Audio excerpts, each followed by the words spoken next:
Good morning, everybody. Happy Thursday. Welcome back to your FreightWaves Now Community Spotlight on this Thursday morning. I'm Kaylee Nix, and we are here with Thomas Wasson, our host and writer of the Loaded and Rolling newsletter. Thomas, happy Thursday. We are a couple days removed from our Labor Day long holiday weekend, but nonetheless, how was your Labor Day? Oh, it was phenomenal. I fought traffic coming out of Pigeon Forge. That's right. Redneck Las Vegas, folks. Pigeon Forge, Gatlinburg. You want to check it out. It's like Atlanta it's a poor man's Atlanta. You got 4 lanes of travel each direction, an hour to go 20 miles, but it was a fun time. Recommend everyone go up there sometime. Labor Day is good because I got to take a vacation. Mm-hmm. So now I'm playing catch up with everything in the market, but usually the market's been really crappy anyway for the past few weeks. And so, there's a lot of big questions. And one of the big questions is, of course, what does this mean for the outlook? Hurricane season has been another thing. I saw a guy on Twitter and the X platform say there has been sandy winds from Africa, as well as ocean temperatures and other things that cause the moisture that normally screws us over right now to go towards the Sahara. Yeah. Instead of going outwards. And I was expecting to talk about hurricanes. Yeah, we can do a deeper dive into the actual meteorological phenomena that's really affecting hurricane season because it's actually really rare. It's like a once every 1,000 year rain event going on in the central Saharan desert right now.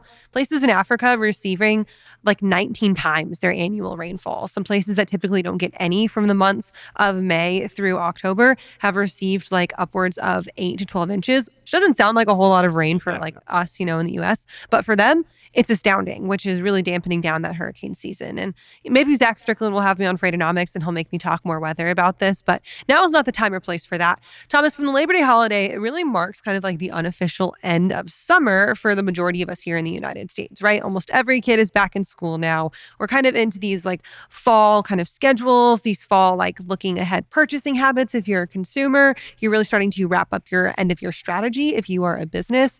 Where do all of our freight players lay right now, heading out of Labor Day and into what is traditionally like that true end of the year kind of like mindset, calendar set, and now goal set? Well, the first things you want to do is pull out your freight card bingo, because this is where we saw the inbound ocean shipments, a lot more ocean shipments. They're matriculating onto rail and also road transport. And so what we want to find out right now is the word special projects. Because, like, imagine Walmart. They have what's called Blitz, where they stagger their Black Friday stuff in trailers about 2 months in advance.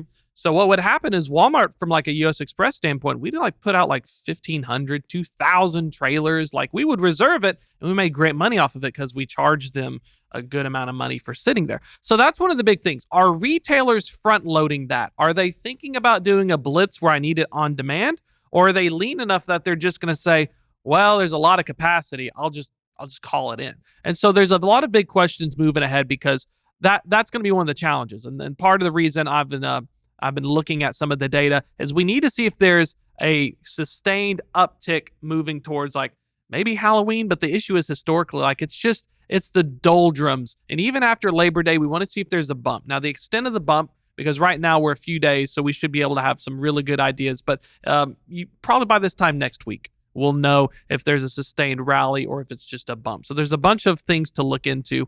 The reason I mentioned hurricanes is because this is also when hurricanes would jolt the market. And so during this time, what we're normally looking at from a fleet-wide standpoint is we're balancing 2 things. 1, customers want to stage their crap in advance. 2, FEMA wants a lot of loads because a hurricane destroyed parts of the U.S. Right now, the second part hasn't happened, and so we are in a very interesting situation where the weather and natural disaster events are typically large capacity causing instances that have so far not even materialized. Right. The other side of that too is as we're sitting here at the very beginning of September, folks across the upper parts of the western mountain ranges are already starting to see some anomalous snow in some of our higher elevations, which is kind of crazy, right? You're seeing places in the Western Sierra up through the upper parts of Washington, Idaho, Oregon, already starting to get snow in some of those higher mountain passes, which is impacting the flow of traffic earlier than is typical.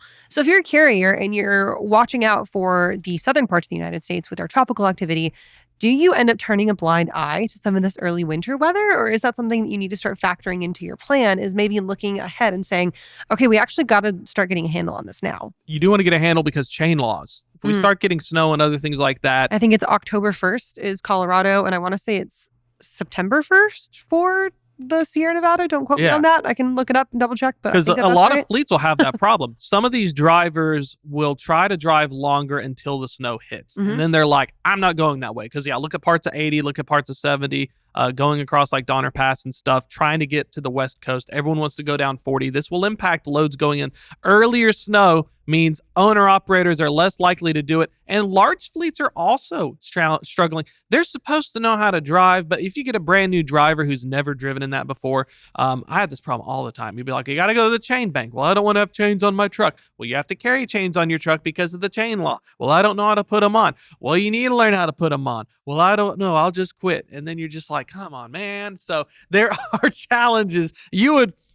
It's weird to think about, but yeah, I would say the Hurricanes drivers can figure out. Mhm. They can figure out water, but you add the snow in. Oh my gosh. So yeah, I would say that we need to pay attention and see if this becomes a sustainable trend of the more snowy, wintry weather conditions coming earlier than expected. We should technically see rate distortions in the PNW, Idaho, Montana, because capacity is going to be like, nah, I'm going to stick below 40. This sounds like an opportunity for increased driver training and maybe an opportunity to retain some of your folks before you head into this winter season, get them up to their skills, right? It's crazy. Yeah, you want to retain them, but I was talking to some recruiters and stuff, and like they're still ghosting. That's what's weird. Like 1 out of 2 are still not showing up, and that's after you've gone through 1,000. You've probably managed to vet to 10. Mhm. You've given an offer letter to 5 to show up to orientation, and 2 show up.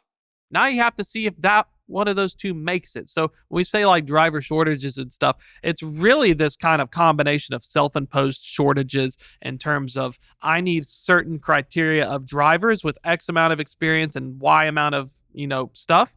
And they're just not fitting into that. So I think that's one of the things we do need to watch because, I know some drivers, you'll have a spike in turnover because they'll just quit for the winter and they'll come back in the spring. I said, I don't want to deal with all of that business. And owner-operators are the same way. There was a few months back, I was on a panel with DAT and Strickland and a few others. And one thing the technology has allowed more is these owner-operators that have their trucks paid off. You can kind of work whenever you want at this point. It's paid off, you're keeping it limited, but they come in and out of the market more frequently. So there's this like ghost fungibility of capacity that we typically wouldn't see in previous cycles because without technology, they just quit. Right. And so there are some concerns about that as well. Would we see in the event of weather and other things, a more spike because of that? But we just can't really, you'd have to like anecdotally talk to a bunch of brokers and carriers to see because they don't share their working tractor and brokers don't share their, percentages of stuff. But that's one of the questions I do have looking ahead just to see because there's so many of these other unknown factors right now. We're in a weird spot. This whole coming into Q4, we've got no hurricanes.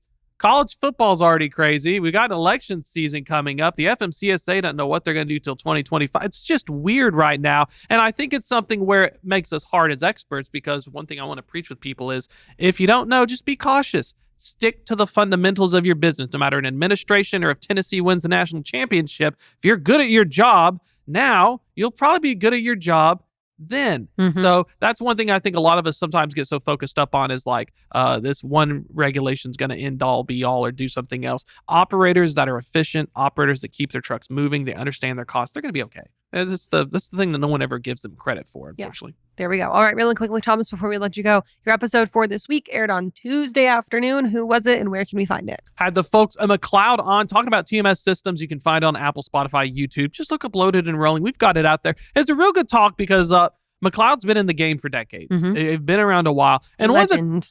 it is legendary. It's on the back of a truck powered by McLeod. That's right. Not Highlander, the other McLeod. But one of the things that I talked about that I think was really interesting is that large enterprise providers like McLeod, they were talking about how you can partner with a freight tech startup. But the problem is that freight tech startup may end up getting in a situation where they stop developing their product because all they're doing is imagine a chef that you have a menu, but then Thomas keeps asking for poached eggs. So next thing you know, you wonder where's your steak, and all they've been doing is making poached eggs for Thomas. That's how it is with software development work. And so having a larger one, they've got like 650 plus people or something. Having larger groups of people making software means that you actually get your steak, and you're not waiting on Thomas to keep ordering poached eggs because Thomas paid extra. There we go. All right, Thomas, thanks for joining us this morning. Hopefully you get your poached eggs if you haven't had your breakfast yet. We will talk to you next week.